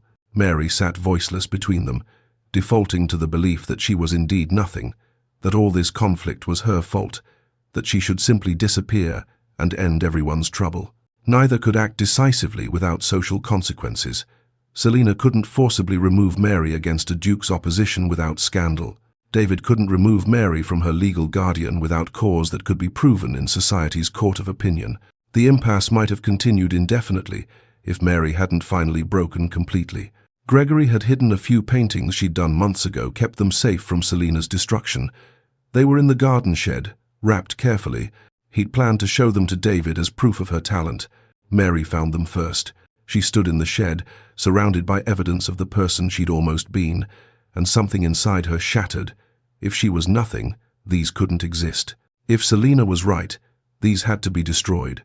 Everything had to end. She began tearing the canvases, ripping through landscapes that had taken weeks to complete, destroying portraits painted with love and hope, erasing every trace of the self she'd dared to believe in. No. Isla had followed her, grabbed her arms. Mary, stop. But Mary fought with desperate strength, trying to finish the destruction. They struggled, canvas tearing, paint smearing, until Gregory burst in with David close behind. I am nothing. Mary was sobbing, still fighting. I am nothing. She's right. Let me go. Let me disappear. David crossed the shed in 3 strides and pulled her away from the paintings, wrapping his arms around her to still her flailing hands. Stop. Mary, stop. But she couldn't stop. Years of abuse, of conditioning, of believing lies came pouring out in broken words and desperate sobs. You are not nothing, David said, holding her as she collapsed against him. You are not, and I will prove it to you, even if I must prove it every day for the rest of your life. Mary's knees gave out. David caught her as consciousness fled, exhaustion, starvation, psychological break, all combining into merciful darkness. When Mary woke hours later, she was in an unfamiliar room, clean, simple, sunlight streaming through lace curtains. For a confused moment, she thought she'd died. You're at the vicarage, a gentle voice said. A woman in her 50s sat beside the bed, knitting. I'm Mrs. Whitmore, the vicar's sister. You're quite safe here, dear. How did I? The Duke brought you, and your butler, Gregory, and your sister insisted on coming as well. Mrs. Whitmore smiled. Quite the procession, actually. His Grace was very firm that you were not to return to Hartley House. Mary tried to sit up, but her body wouldn't cooperate. Everything hurt. Rest, dear. You've been through quite an ordeal. But you're safe now. His Grace has made certain of it. Through the window, Mary could see a figure standing in the garden. Even from here, she recognized David's tall frame, the set of his shoulders. He had removed her from Hartley House, had taken her from Selina's reach, had insisted she was not nothing. Mary didn't know if this was salvation or simply a more complicated form of destruction. Didn't know if she could believe in her own worth after years of being taught she had none. But lying in this sunlit room, safe for the first time in 3 years, she felt something dangerous stir in her chest. Not hope, not yet, but perhaps possibility. The faintest whisper that maybe, just maybe, everyone who said she was nothing had been wrong. And David Howard, Duke of Wellington, standing guard in the garden below, was determined to prove it. Chapter 6. Healing and Truth. 3 days at the vicarage had passed like a dream, or perhaps like slowly waking from a nightmare. Mary's body was healing. The bruises had faded from purple to yellow-green, the cut on her lip had closed, and Mrs. Whitmore's patient feeding had begun to restore some color to her hollow cheeks. But her mind remained fractured, unable to trust the kindness surrounding her, waiting for the inevitable moment when it would be withdrawn. Mrs. Eleanor Whitmore was a widow of 50-some years, with gentle hands and an unshakable calm that reminded Mary achingly of her own mother. She never demanded conversation, never pushed for gratitude, simply provided care as naturally as breathing. Gregory visited twice daily, bringing small comforts and quiet reassurance. Isla had moved into the vicarage entirely, sharing Mary's room, reading aloud when Mary couldn't bear her own thoughts, and David came every afternoon, staying precisely 1 hour, as propriety demanded. Mary sat in the small sitting room, hands folded in her lap, watching Mrs. Whitmore arrange fresh flowers with the focused intensity of someone expecting disaster. Every kindness felt like debt accumulating. Every gentle word felt like a trap she didn't understand. "You don't have to sit so still, dear," Mrs. Whitmore said without looking up. "This is your home now, for as long as you need it. You're allowed to be comfortable." "I don't want to be trouble," Mary whispered automatically. "You're not trouble. You're recovering." Mrs. Whitmore finally looked at her, eyes kind but firm. "There's a difference, though I suspect you've been taught not to see it." Mary's hands twisted in her lap. "I should help. I could clean, or mend, or you could rest, you could heal, you could trust that we don't require payment for human decency." Mrs. Whitmore's voice softened. "Though I understand that's difficult when decency has been withheld so long." When David arrived that afternoon, he brought a wrapped package and the same patient expression he'd worn for 3 days. Mary had barely spoken to him since the garden shed, shame overwhelming her every time she remembered her breakdown in his arms. "Good afternoon, Mary," he said, taking the seat across from her that had become his customary place. "I brought you something." He unwrapped a canvas carefully, turning it to face her. Mary's breath caught. It was one of her paintings, a landscape of Hartley House's walled garden, done perhaps a year ago, one she'd thought destroyed or lost. "Where did you get that?" Her voice was barely audible. "I purchased it from a dealer in London," David said quietly. "Your stepmother sold several of your works anonymously. This one was bought by a widower who wrote to the dealer afterward," he said. David pulled a letter from his pocket. He said, "This painting made me weep for the first time since my wife's death. Whoever painted this understands loss and hope in equal measure. It reminded me that beauty still exists in a world that feels empty. You did that, Mary. Your art touched a stranger's grief and offered comfort." Mary stared at the painting, at her own brushstrokes, at the evidence that something she'd created had mattered to someone. "He's mistaken," she whispered. "It's not that good. He's being kind. He's being honest. As am I." David set the canvas where Mary could see it. "Your art has power. You have power. That's truth, not kindness." After he left, Mary sat staring at the painting until darkness fell, unable to reconcile the worthless creature Selina had described with someone whose work could move a stranger to tears. Isla had transformed in the days since leaving Hartley House. Gone was the practiced perfection, the careful performance. She braided Mary's hair with gentle hands, read their father's favorite poetry aloud, and one afternoon, while Mary sat silent and unreachable, made a confession. "I was jealous of you," Isla said quietly. "For years. Mother praised my watercolors, my accomplishments, but I always knew that I was copying something, that my artistic talent was just trying to recreate what you did naturally." She set down the book she'd been reading. "Every compliment Mother gave me felt hollow, because I knew whose style I was imitating, whose gift I was mimicking badly." Mary turned to look at her, confusion evident. "You were jealous of me. You had something real, Mary, something authentic. I had only performance." Isla's eyes filled with tears. "I told myself Mother was right, that you were worthless, because it was easier than admitting I was chasing shadows of your talent while you were locked away for having the genuine article." It was the first time anyone had suggested Mary possessed something worth envying. The idea was so foreign Mary couldn't process it. "I'm sorry," Isla whispered, "for every lie I believed, for every time I stayed silent, for being too cowardly to question until a stranger saw what I should have seen years ago." Mary reached out hesitantly, touched Isla's hand. You questioned eventually. That matters. It was the first time Mary had offered comfort instead of requiring it, something small but significant. Gregory came the fourth afternoon with a leather satchel Mary recognized from her father's study. His stern face looked older, wearier, as he sat beside her. I need to tell you something, Miss Mary. Something I should have told you years ago. He opened the satchel, revealing stacks of documents. Your father appointed me your godfather. Did you know that? Mary shook her head, stunned. He made me promise to protect you, to ensure his wishes for your education were honored. I failed that promise. Gregory's hands trembled as he spread papers across the table. I kept these, his letters, his journal, documents about the trust fund designated for your artistic training. I preserved them in secret, telling myself I was waiting for the right moment to act. But the truth is I was a coward. Afraid of losing my position, afraid of Lady Selina's power, I let you suffer for 3 years rather than risk my own security.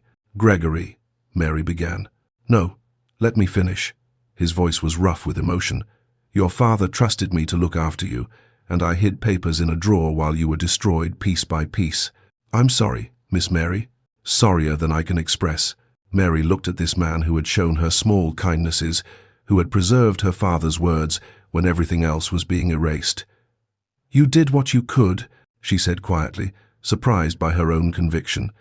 You saved what mattered. The rest wasn't yours to prevent. It was the first time she'd defended someone else rather than attacking herself. Gregory heard it too, and something like hope crossed his weathered face. While Mary healed in the vicarage's protection, Selina waged war in London's drawing rooms. The narrative she spread was masterful. Poor Mary, so mentally unstable, using illness to manipulate the Duke's sympathies, seducing his attention through calculated helplessness.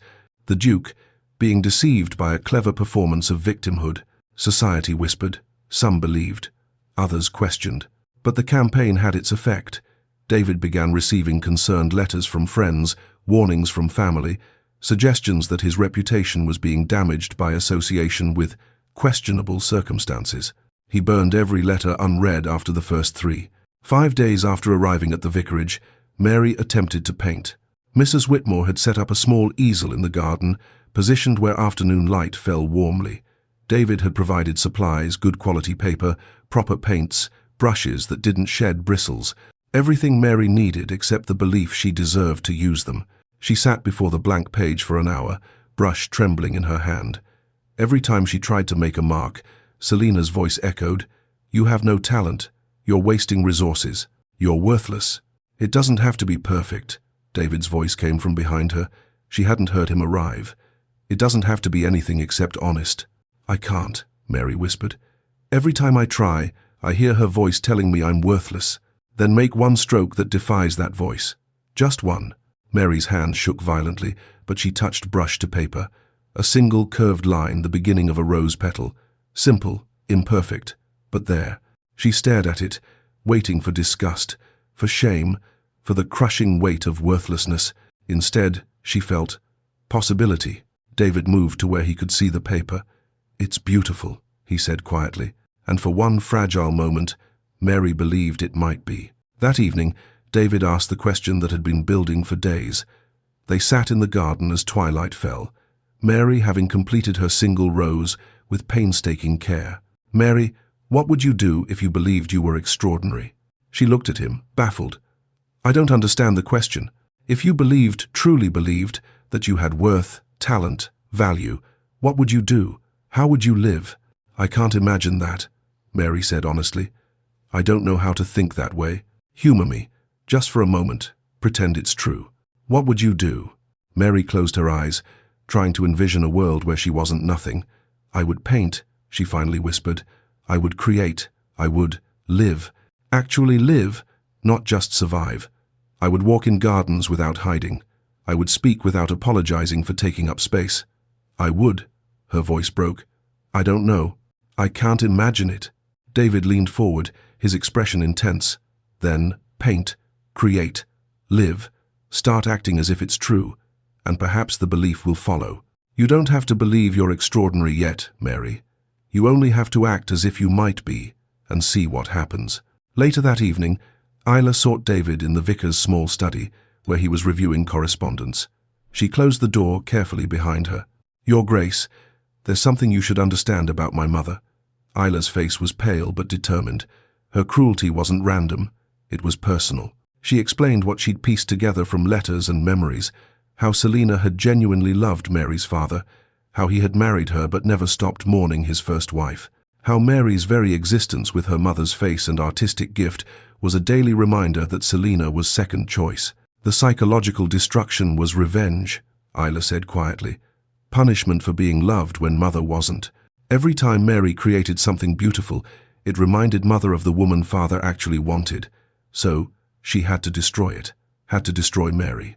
David felt fury rise again, colder and more terrible for understanding its roots. This wasn't mere cruelty, it was calculated vengeance against a child for the crime of being loved. "Thank you for telling me," he said grimly. "It explains much." "I don't tell you for her sake," Isla said. "I tell you so you understand what Mary survived, the intentionality of it, the years of deliberate destruction. She's not weak for being broken, Your Grace. She's miraculous for being broken, but still here." On the 6th day, Gregory brought Mary the final letter her father had written, meant to be delivered on her 20th birthday, still weeks away. He'd kept it safe, waiting for the right moment. Mary's hands shook as she broke the seal, as she saw her father's familiar hand one last time. "My dearest Mary, if you're reading this, then I am gone, and I pray that you've been allowed to grow into the extraordinary woman I know you can become. Your gift terrifies me with its beauty, the way you see the world as it should be rather than as it is. That vision is precious and rare. I have made provisions for your artistic education. This is not negotiable. No matter what anyone tells you, and I fear they may tell you many things, you must pursue your art. It is not vanity or foolishness. It is your soul made visible, and the world needs what you can create. I regret marrying Selina. I thought you needed a mother, and I believed she could love you as I do. I was wrong.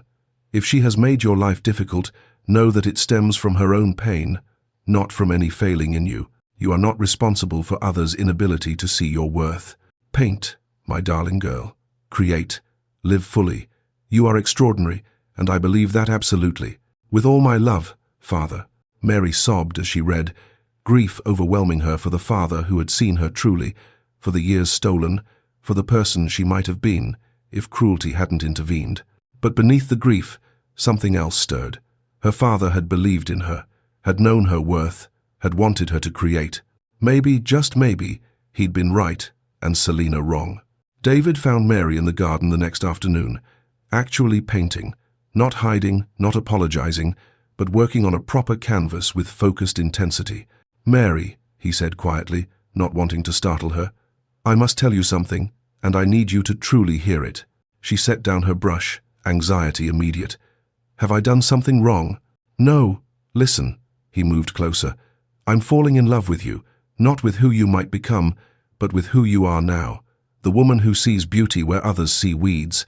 The woman who survived years of cruelty without becoming cruel herself. The woman who creates light, even from within darkness." Mary's face went white. "You can't. I'm nothing. Then prove it," David interrupted firmly. "Show me you're nothing, because everything I observe contradicts that claim. I don't know how to prove it. Paint what you see when you look at yourself. Total honesty, not what Selina told you, but what you actually see. Can you do that?" Mary stared at him, terrified. "What if I paint nothing?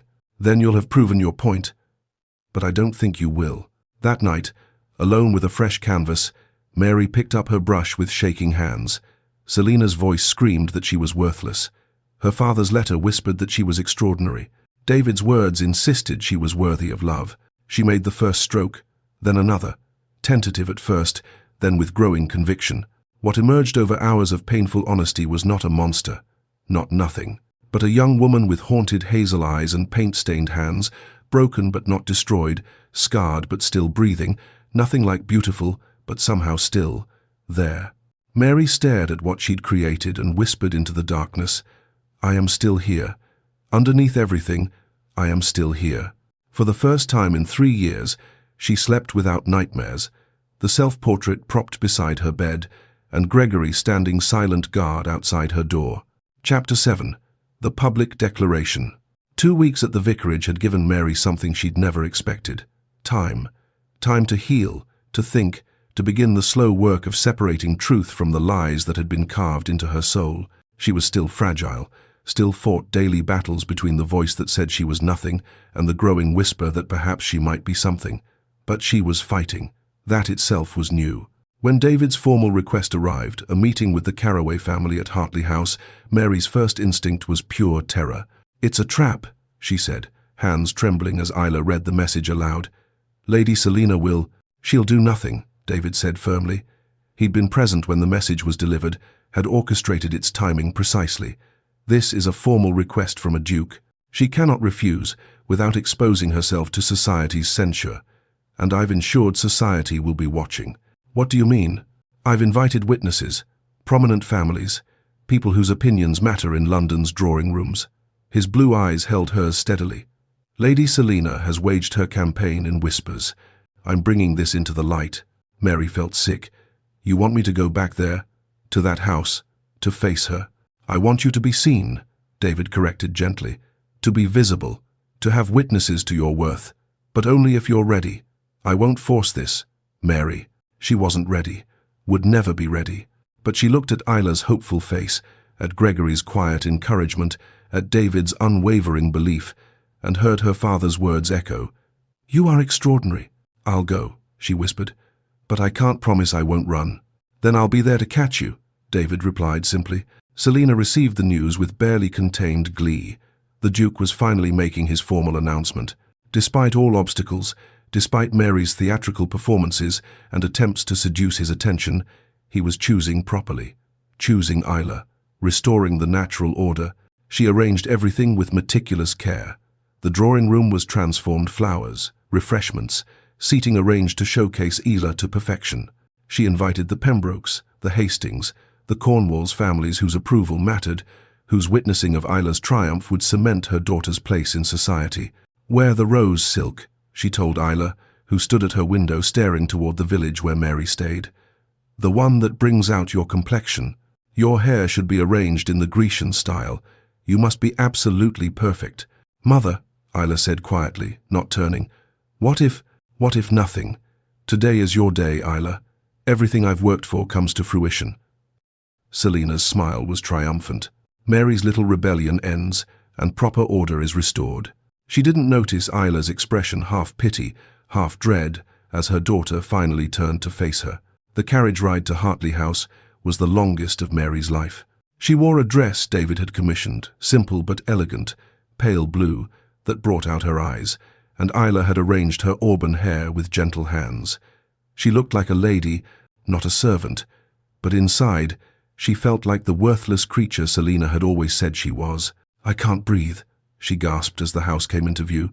"I can't." "Yes, you can." Isla took her hand firmly. "You're not alone anymore, Mary. I'm with you. Gregory is with you. David is with you. And Father," her voice caught, "Father is with you too. You carry his belief in your heart. Your father would be so proud of your courage, Miss Mary," Gregory added from his seat opposite them. He'd insisted on accompanying them, on being present as her godfather. So very proud. The words steadied her enough to step from the carriage, though her legs shook and her hands were ice cold. David waited at the entrance, formal and commanding in his tailored coat. When he saw Mary, something softened in his expression. He offered his arm. "Ready?" "No," Mary whispered honestly. "Good. That means you're brave rather than foolish." His hand covered hers where it rested on his arm. "Remember, you're not nothing, and I'm about to prove it." The drawing room was crowded with society's elite, all watching with avid interest as David entered with Mary on his arm. The gasps were audible. Whispers rippled through the gathered guests. This was not the entrance anyone had expected. Selina stood near the fireplace, Isla beside her, both dressed impeccably. But where Selina's face showed shocked fury barely masked, Isla's expression held only quiet determination. "Lady Selina," David said formally, "thank you for receiving me and for gathering witnesses. I have an important announcement to make." The room fell silent, every eye fixed on the Duke. Selina's smile was rigid, her hands clenched at her sides. She'd positioned Isla perfectly, prominently, ready to receive his proposal. Mary, she'd assumed, would be relegated to the corner, invisible as always. But David kept Mary at his side as he moved to the center of the room. "Miss Carraway," he said, his voice carrying clearly to every corner. Every head turned to Mary, who stood frozen in terror. "I have a question for you, and I require an honest answer." The silence was absolute. Selina's face had gone white. The guests leaned forward, confused but fascinated. "Do you believe you are nothing?" The question fell like a stone into still water, ripples of shock spreading through the room. Mary's breath stopped. Her mind went blank. Every instinct screamed at her to run, to hide, to disappear. "Because I have spent these weeks observing you, studying your art, listening to your rare words," David continued, his eyes never leaving hers. "And I have concluded something quite different. I believe you are extraordinary. But what matters, Mary, is what you believe." The pressure was unbearable, every eye in the room boring into her. Selina's fury palpable, like heat from a fire. The voice in Mary's head screaming, "Say yes, say you're nothing, stop making trouble, be invisible." But another voice rose beneath it. Her father's words from his letter, David's steady belief, Isla's quiet support, Gregory's preserved documents, the paintings that had made strangers weep, the self-portrait she'd created broken but not destroyed, still here. "So I ask you now," David's voice intensified, "before all these witnesses, who are you, Mary Carraway?" The impossible question, the one she'd never been allowed to answer, the one that defined everything. Mary's lips moved, but no sound emerged. She tried again. "I am," the whisper was barely audible. "I am my father's daughter." "Say it again," David encouraged gently. Louder. Something broke open in Mary's chest. Years of silence, of erasure, of being told she was nothing, all of it shattering like glass. "I am not nothing." The words came stronger, louder, carrying across the stunned room. "I am Mary Carraway. I paint because it is my soul made visible. I feel because I am alive. I matter because I exist." She turned to face Selina, meeting her stepmother's shocked eyes without flinching for the first time in 3 years. "And you had no right to tell me otherwise." The room erupted in murmurs.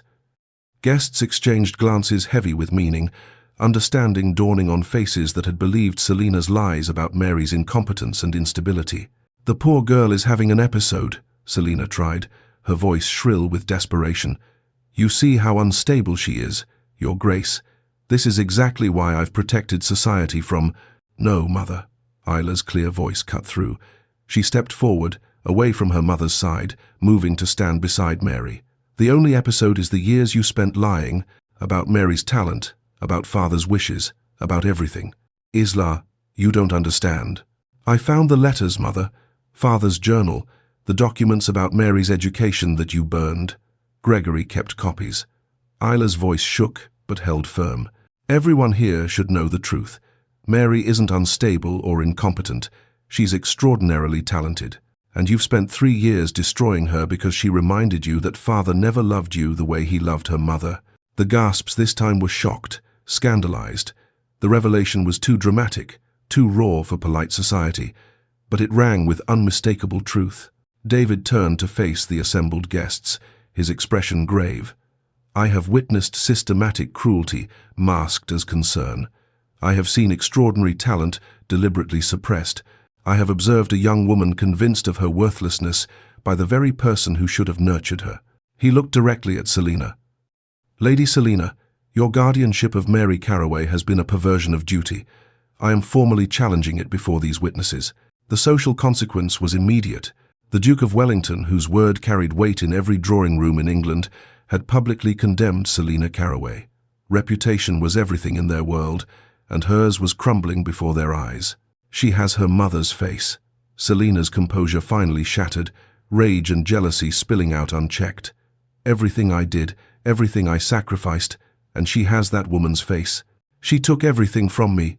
He never loved me, never saw me, because he was too busy mourning her." The confession hung in the air, ugly and true. The witnesses stared, horrified and fascinated. The motivation was exposed, not concern, but jealous revenge. Years of psychological abuse laid bare. Mary felt something shift inside her. Selina's cruelty wasn't about Mary's worthlessness. It had never been about that. It was about Selina's pain, Selina's jealousy, Selina's inability to accept being second choice. Not my fault, Mary thought with dawning wonder. Never my fault. David turned back to Mary, his expression softening. The room still watched, but his focus was entirely on her. Now I have a question that matters more than any other. He moved closer, close enough that Mary could see the vulnerability in his eyes beneath the ducal authority. Mary Carraway, I have been courted by the most celebrated beauties in England. I have had my choice of accomplished women with impeccable pedigrees. He paused, letting the words settle. And I choose you, not despite who you are, but because of who you are. Only you, Mary. It has only ever been you since the moment I saw you holding that canvas, believing you had to hide your light. Mary's heart hammered. This was too much, too public, too permanent. Every instinct screamed that she would ruin him, burden him, prove Selina right about her worthlessness. Will you trust what I see in you? David asked quietly. Will you believe me when I say you are everything? The question hung between them. The room held its breath. Mary looked at this man, who had seen her at her worst broken, sobbing, trying to destroy her own work, and had called her extraordinary, who had fought for her when she couldn't fight for herself, who stood before society now, offering not just protection, but love. I want to, she whispered, tears streaming down her face. I'm so tired of believing I'm nothing. I want to believe you. I want to believe in myself. She took a shaky breath, feeling Isla's supportive presence beside her, Gregory's quiet strength behind her, her father's words echoing in her heart. Yes, Mary said, her voice growing stronger. Yes, David, I choose to believe. I choose you. I choose me. The kiss was gentle but public, sealing before witnesses not just their union but Mary's rebirth. When their lips met, Mary felt the last chains of worthlessness begin to break. This was her first act of absolute faith in her own worthiness to be loved. The room erupted in applause. Genuine, warm approval. The guests had witnessed something remarkable, not just a proposal, but a woman reclaiming her existence. Selina stood isolated, her fury impotent against the tide of social approval washing over Mary and David. Guests subtly moved away from her, conversations pointedly excluding her. Her hold on society, built through years of careful manipulation, crumbled in minutes. Isla rushed forward to embrace Mary, both sisters crying. I'm so proud of you, Isla whispered. So proud. Gregory appeared at Mary's other side, his stern face transformed by a smile. Your father, he said quietly, is rejoicing, Miss Mary. I know it absolutely. As the gathering dispersed, with guests already spreading the scandalous, romantic tale through London's social networks, David escorted Mary toward the door. She was leaving Hartley House, but this time on the Duke's arm as his chosen bride, with society's approval ringing in her ears. At the threshold, she paused and looked back. Selina stood alone in the drawing room, her triumph turned to ashes, her schemes exposed. For a moment, Mary felt something almost like pity. Then she looked at Isla, still standing uncertain in the wreckage of their mother's plans. Come with me? Mary asked softly. Isla's face transformed with relief and joy.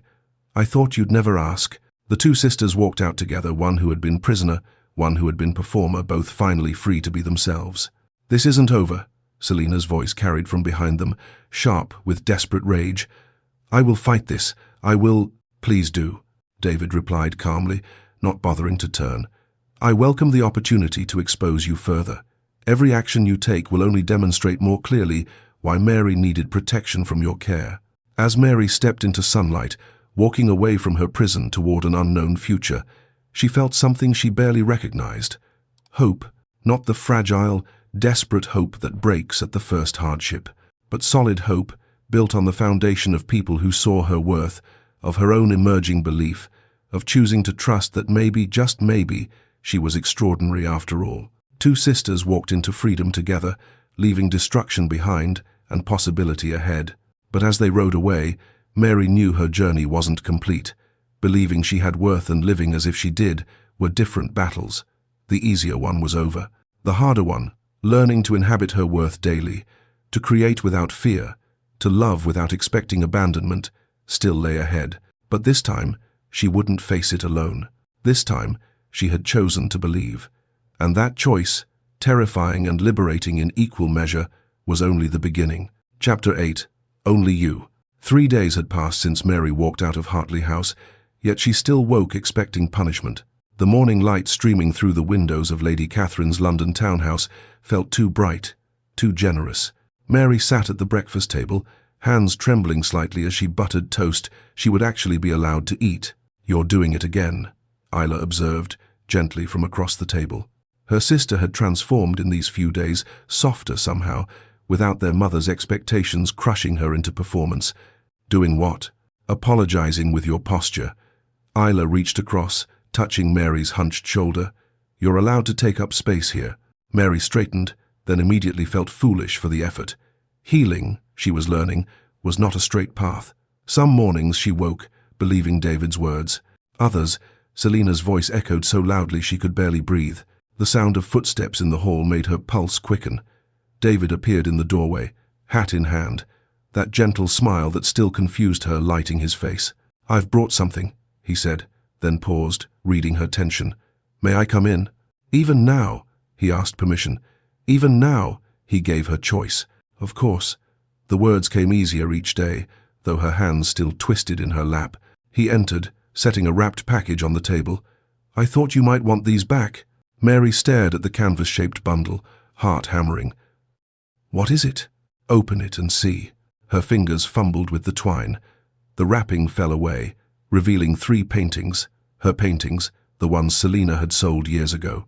Landscapes she'd created in stolen moments before she'd learned to believe they were worthless. "How did you—" "Gregory kept records of everything Selina sold. I've been tracking them down." David's voice was matter-of-fact, but his eyes held something fiercer. "They're yours, Mary. They were always yours." She touched the canvas, remembering the girl who had painted this. Had she really created something so full of light? The colors seemed impossibly vibrant, the brushstrokes confident in a way she no longer felt. "I can't accept—" "You're doing it again," Isla interrupted softly. "Pushing away what's yours." Mary looked between them. Her sister, her— What was David? Suitor seemed too small a word for what he offered. He was offering her back herself, piece by piece, and she kept trying to refuse the gift.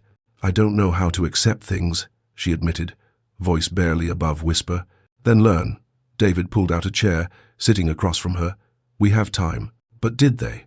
Every day brought new whispers.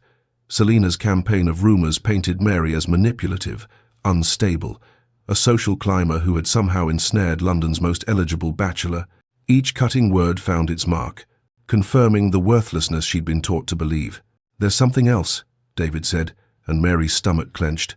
Here it was, the moment he would realize his mistake. "I've arranged an exhibition, your work, under your own name, at the Pemberton Gallery." The room tilted. "You can't be serious." "I'm entirely serious. Next week, your paintings will hang in one of London's most respected galleries." "No." Mary stood abruptly, chair scraping. "No, I can't. They'll see. They'll know. They'll know you're talented," Isla finished. "That's what terrifies you, isn't it? Not that they'll reject you, but that they might not." Mary pressed her hands to her face. Her sister was right. Worthlessness was familiar, safe in its predictability. But worth was terrifying. Worth meant having something to lose. "I'll be there," David said quietly.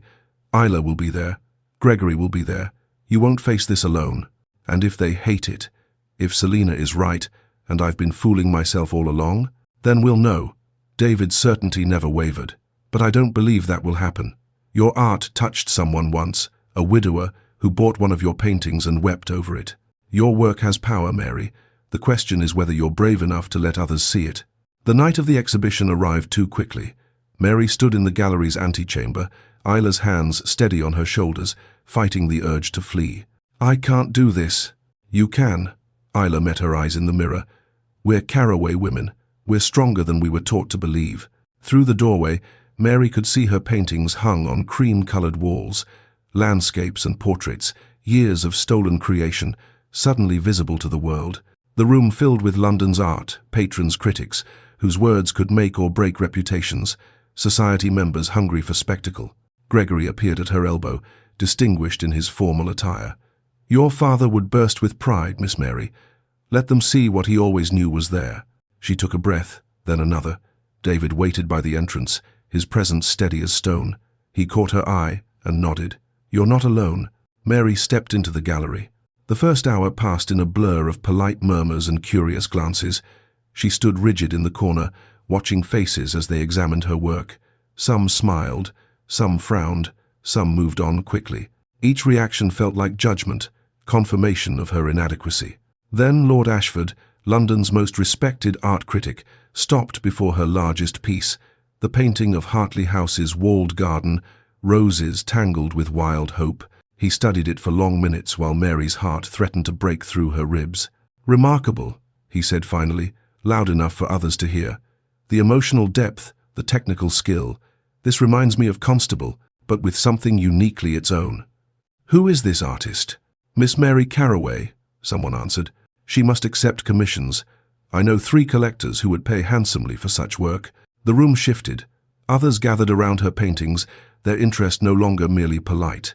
Purchase offers were made, commissions requested, praise offered freely, genuinely. It was too much. The walls closed in. The voices became overwhelming. Years of believing she was nothing collided with this moment of validation, and Mary couldn't process the contradiction. She fled to the gallery's small garden, gasping for air. The panic attack hit hard chest tight, vision swimming, Selina's voice drowning out everything else. "You are nothing. This is all a mistake. They'll realize. They'll see the truth." "Mary," David's voice, calm and certain. He sat beside her on the bench, not touching, just present. "I can't," she gasped. "It's too much. They're wrong. They have to be wrong." "What would convince you?" he asked quietly. "What proof would you accept?" "I don't know." Tears streamed down her face. "Maybe nothing. Maybe I'm too broken. Then I'll spend every day for the rest of our lives providing evidence." He turned to face her, and his expression held such tenderness, it hurt. "But I need you to understand something. I'm not rescuing you. I'm not fixing you. I'm loving you. Those are different things." Mary looked at him through her tears. "You're not a project or a charity case," David continued. "You're the woman I choose, the only woman I want.